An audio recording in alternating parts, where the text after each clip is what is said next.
श्री हरि बोलो। ग्रंथराज श्रीमद् भगवद गीता जी की जय। श्री परमात्मने नमः। गीता सुगीता कर्तव्या किमन्यः शास्त्र विस्तरया या स्वयं पद्मनाभस्य मुख पद्माद्विनीयः श्रिता। अथ ध्यानम्। शांताकारं भुजग शयनं पद्मनाभं सुरेशं विश्व आधारं गगन सदृशं मेघवर्णं शुभांगम। लक्ष्मीकांत कमल नयन योगिभिः ध्यान गम्यम वंदे विष्णु भव भयहरम सर्व लोकैकनाथम। यम ब्रह्मा वरुणेन्द्र रुद्रमृतः स्तुन्वन्ति दिव्यैः स्तवैर्वेदैः सांग पद क्रमोपनिषदे गायन्ति यं सामगाः। ध्यान अवस्थित तद्गतिन मनसा पश्यन्ति य योगिनो यस्यान्तं न विदुः सुर असुरगणा देवाय तस्मै नमः। वसुदेव सुतं देव कंस चाणूर मर्दनम देवकी परमानंदम कृष्ण वंदे जगद्गुरुम। क्या आपने कभी सोचा है कि हमारे पूर्वजों के ज्ञान और कर्म का अनुसरण क्यों महत्वपूर्ण है? आज के श्लोक में श्री कृष्ण समझाते हैं कि अतीत के ज्ञानी पुरुषों के मार्ग पर चलते हुए हमें भी अपना कर्म कैसे करना चाहिए। कल के श्लोक 13 और 14 में हमने जाना कि श्री कृष्ण ने समाज में कर्म व्यवस्था का निर्माण किया और खुद को कर्मों से अछूता बताया। आज के श्लोक में वे इस परंपरा को जारी रखने और ज्ञानी पुरुषों का अनुसरण करने की बात करते हैं। आज के श्लोक 15 में श्री कृष्ण कहते हैं, एवं ज्ञात्वा कृतं कर्म पूर्वैरपि मुमुक्षुभ्यः कुरु कर्मैव तस्मात् त्वं पूर्वैः पूर्वतरं कृतम्। इसका अर्थ है, भूतकाल में मुक्ति चाहने वाले पुरुषों ने इस ज्ञान को प्राप्त कर कर्म किया, इसलिए तुम्हें भी उसी प्रकार कर्म करना चाहिए जैसे उन प्राचीन ज्ञानी पुरुषों ने किया। इस श्लोक में श्री कृष्ण ने हमें सिखाया है कि ज्ञानी और समझदार व्यक्ति ने भी इस मार्ग पर चलकर अपने कर्म किए हैं। यह हमें दिखाता है कि कर्म से मुक्ति संभव है यदि उसे सही ज्ञान और निष्ठा के साथ किया जाए। अतीत के आदर्श हमारे लिए प्रेरणा और मार्गदर्शन का स्रोत हैं। भगवद गीता अध्याय 4 श्लोक 15। पूर्वज मुमुक्षुओं की भांति निष्काम कर्म करने के लिए आज्ञा। श्लोक 15। एवं ज्ञात्वा कृतं कर्म पूर्वैरपि मुमुक्षुभ्यः कुरु कर्मैव तस्मात् त्वं पूर्वैः पूर्वतरं कृतम्। उच्चारण की विधि। एवं ज्ञात्वा कृतं कर्म पूर्वैः अपि मुमुक्षुभ्यः कुरु कर्म एव तस्मात् त्वं पूर्वैः पूर्वतरं कृतं। 15। पूर्वैः अर्थात पूर्वकाल के, मुमुक्षुभ्यः अर्थात मुमुक्षुओं ने, अपि अर्थात भी, एवं अर्थात इस प्रकार, ज्ञात्वा अर्थात जानकर, ही कर्म अर्थात कर्म, कृतं अर्थात किए हैं, तस्मात् अर्थात इसलिए, त्वं अर्थात तू, भी, पूर्वैः अर्थात पूर्वजों द्वारा, पूर्वतरम कृतं अर्थात सदा से किए जाने वाले, कर्म अर्थात कर्मों को, एव अर्थात ही, कुरु अर्थात कर। अर्थ पूर्व काल में मुमुक्षुओं ने भी इस प्रकार जानकर ही कर्म किए हैं, इसलिए तू भी पूर्वजों द्वारा सदा से किए जाने वाले कर्मों को ही कर। 15। व्याख्या। 9वें श्लोक में भगवान ने अपने कर्मों की दिव्यता का जो प्रसंग आरंभ किया था उसका यहाँ उपसंहार करते हैं। एवं ज्ञात्वा कृतं कर्म पूर्वैरपि मुमुक्षुभ्यः। अर्जुन मुमुक्षु थे अर्थात अपना कल्याण चाहते थे, परंतु युद्ध रूप से प्राप्त अपने कर्तव्य कर्म को करने में उन्हें अपना कल्याण नहीं दिखता, प्रत्युत वे उसको घोर कर्म समझकर उसका त्याग करना चाहते हैं। गीता 3 अध्याय का पहला श्लोक। इसलिए भगवान अर्जुन को पूर्वकाल के मुमुक्षु पुरुषों का उदाहरण देते हैं कि उन्होंने भी अपने अपने कर्तव्य कर्मों का पालन करके कल्याण की प्राप्ति की है, इसलिए तुम्हें भी उनकी तरह अपने कर्तव्य का पालन करना चाहिए। 3 अध्याय के 20वें श्लोक में जनकादि का उदाहरण देकर तथा इसी 4 अध्याय के पहले दूसरे श्लोकों में विवस्वान, मनु, इक्ष्वाकु आदि का उदाहरण देकर भगवान ने जो बात कही थी वही बात इस श्लोक में भी कह रहे हैं। शास्त्रों में ऐसी प्रसिद्धि है कि मुमुक्षा जागृत होने पर कर्मों का स्वरूप से त्याग कर देना चाहिए, क्योंकि मुमुक्षा के बाद मनुष्य कर्म का अधिकारी नहीं होता, प्रत्युत ज्ञान का अधिकारी हो जाता है। 2 तावत् कर्माणि कुर्वीत न निर्विद्यत यावता मत्कथा श्रवणादो वा श्रद्धा यावन्न जायते। श्रीमद्भा 0:11-20। 9 तभी तक कर्म करने चाहिए जब तक वैराग्य न हो जाए अथवा जब तक मेरी, भगवान की कथा के श्रवण आदि में श्रद्धा उत्पन्न न हो जाए।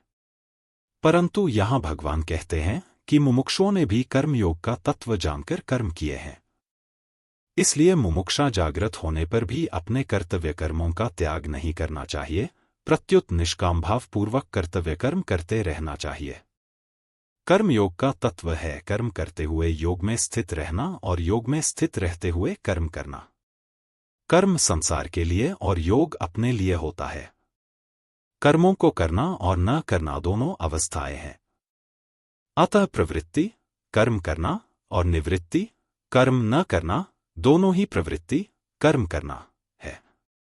प्रवृत्ति और निवृत्ति दोनों से ऊंचा उठ जाना योग है, जो पूर्ण निवृत्ति है। पूर्ण निवृत्ति कोई अवस्था नहीं है। 14वें श्लोक में भगवान ने कहा कि कर्मफल में मेरी स्पृहा नहीं है, इसलिए मुझे कर्म नहीं बांधते। जो मनुष्य कर्म करने की इस विद्या, कर्मयोग, को जानकर फलेच्छा का त्याग करके कर्म करता है, वह भी कर्मों से नहीं बंधता, कारण कि फलेच्छा से ही मनुष्य बंधता है। फले सक्तो निबध्यते, गीता 5:12। अगर मनुष्य अपने सुखभोग के लिए अथवा धन, मान, बड़ाई, स्वर्ग आदि की प्राप्ति के लिए कर्म करता है तो वे कर्म उसे बांध देते हैं। गीता 3 अध्याय का 9वां श्लोक। परंतु यदि उसका लक्ष्य उत्पत्ति विनाशशील संसार नहीं है, प्रत्युत वह संसार से संबंध विच्छेद करने के लिए निःस्वार्थ सेवा भाव से केवल दूसरों के हित के लिए कर्म करता है, तो वे कर्म उसे बांधते नहीं। गीता 4 अध्याय का 23वां श्लोक। कारण कि दूसरों के लिए कर्म करने से कर्मों का प्रवाह संसार की तरफ हो जाता है, जिससे कर्मों का संबंध, राग, मिट जाता है और फलेच्छा न रहने से नया संबंध पैदा नहीं होता।